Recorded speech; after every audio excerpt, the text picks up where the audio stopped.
sa buong mundo. So, He is also the God of the Philippines, lalo na sa mga mananampalataya.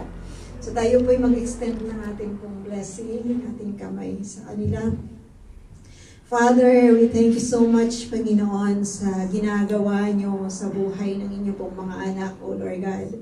At nagpapasalamat kami, Panginoon, na sa pagkakataong ito, O Diyos, ay may panalangin ang mga kapatid namin ito, si Brother JR at Sister Anna, Panginoon, sa kanila po, Panginoon, binigay nyo na pagkakataon at pribileyo na makauwi na sa Pilipinas, Panginoon, for good. Thank you so much, Panginoon, for your plans. Thank you that you have established your plans, Panginoon, sa kanila pong mga buhay.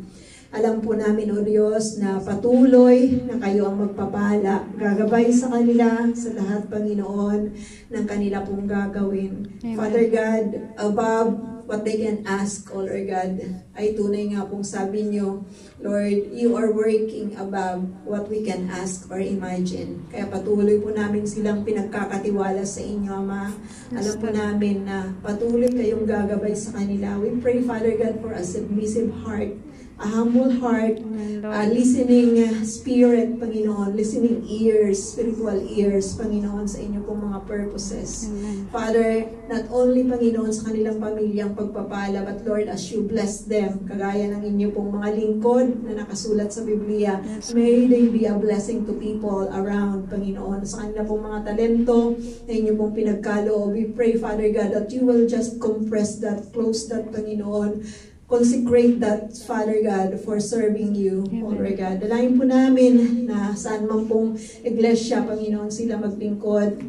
We pray, Father God, na sila ay tunay na maging pagpapala, Panginoon, sa iglesyang yon. And Lord, may that church, Panginoon, be a blessing to them also, Lord God. Thank you so much, Panginoon. Ingatan niyo po sila, Panginoon, mula sa kanila pong pag-alis dito sa Israel hanggang sa sila po'y makarating sa kanila pong tahanan, Panginoon. Amen.